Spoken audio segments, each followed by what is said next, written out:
And so they lived in perfect harmony with creation and their creator. But even in paradise, shadows lurk, a darkness waited, coiled and cunning in the heart of Eden. A serpent, more subtle than any beast of the field, watched and plotted. Its time was coming. God blessed them and said to them, "Be fruitful and increase in number, fill the earth and subdue it." The Garden of Eden, a symphony of vibrant life, lush, verdant, teeming with the music of nature. Crystal clear rivers snaked through emerald valleys. Birds of paradise soared through the air, their songs a harmonious chorus. Adam and Eve, the first humans, walked hand in hand. Their laughter echoed through the trees. They were innocent, naked, without shame. God's presence was palpable, a warm embrace in the gentle breeze. Theirs was a world of pure bliss, untouched by pain or sorrow. Eve felt a flicker of doubt. The serpent's words played on her curiosity, on the innate human desire for knowledge, for understanding. The seed of temptation was sown. You will not certainly die, for God knows that when you eat from it, your eyes will be opened, and you will be like God, knowing good and evil. The serpent hissed, a sound that sent a shiver down Eve's spine. His words dripped with honeyed poison. We may eat from the fruit of the trees of the garden, but God did say, "You must not eat fruit from the tree that is in the middle of the garden, nor may you touch it, or you will die." Did God really say, "You must not eat from any tree in the garden"? The serpent, sleek and cunning, slithered through the undergrowth. Its scales shimmered, catching the sunlight, hiding a darkness within. Its eyes, cold and calculating, settled on Eve. Here was the key to his plan, the vessel for his deception. Eve took a bite. The taste was intoxicating, a burst of flavors that sent a shockwave through her senses. Her eyes widened. The world seemed to shift, its colors becoming more vivid, its sounds more acute. She felt a surge of power, of understanding, but with it came a terrible realization. She had disobeyed God. When the woman saw that the fruit of the tree was good for food and pleasing to the eye, and desirable for gaining wisdom, she took some and ate it. The fruit of the tree of knowledge hung heavy on its branches. It glowed with an unnatural light, pulsing with a life force that both attracted and repelled Eve. The serpent's words echoed in her ears, twisting her thoughts, amplifying her desires. She gazed at the fruit, its smooth skin, its intoxicating aroma.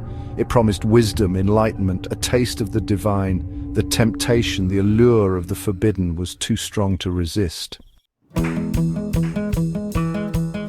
He took the fruit from her outstretched hand and bit into it. The moment the juices touched his tongue, a coldness spread through him. Their eyes met. They saw each other differently, with the weight of shame and fear. Adam hesitated, his gaze flickering between Eve and the fruit. He knew the consequences, knew God had forbidden it, but the sight of Eve, so confident, so transformed, broke down his resistance. "I ate from the tree. Here, Adam, for you too." Eve, her heart pounding with exhilaration and fear, sought out Adam. In her hand she held the fruit, a symbol of transgression. Adam looked up, his brow furrowed in confusion. He saw the change in Eve, a newfound knowledge burning in her eyes.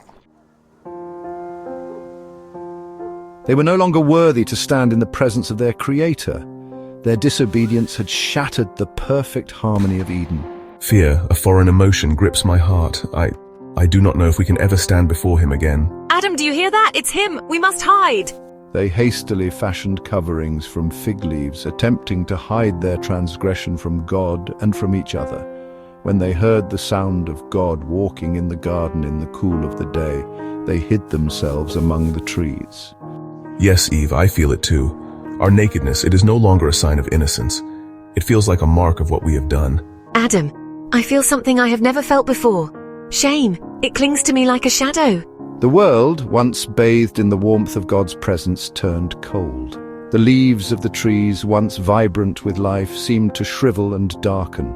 The air, once filled with the music of creation, grew silent, heavy with a palpable sense of dread.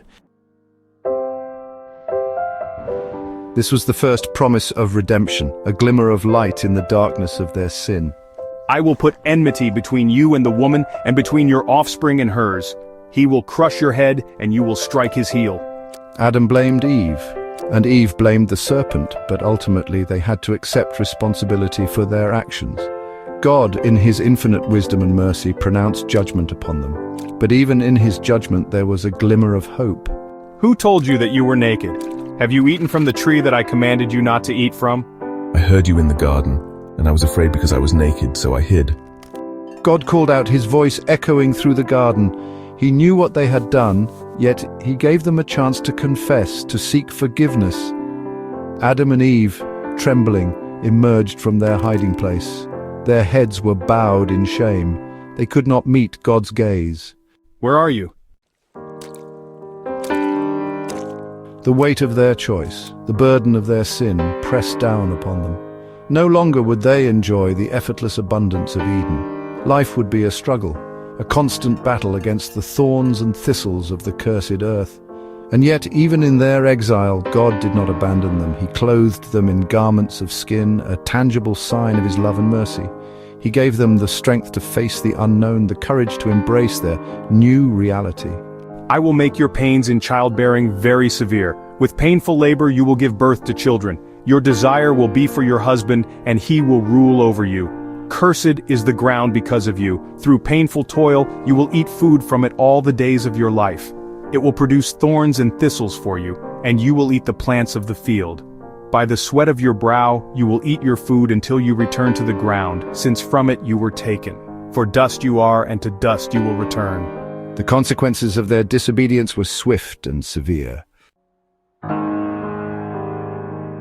They clung to the faint glimmer of hope that God had offered, the promise of a future redemption.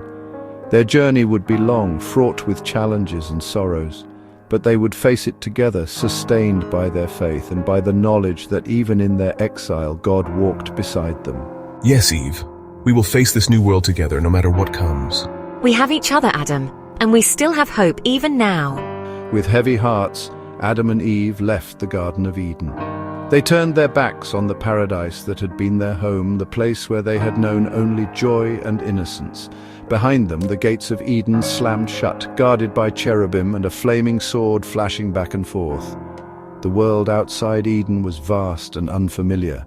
The air was cooler, the shadows deeper. The sounds of the wild, once a source of wonder, now held a note of menace.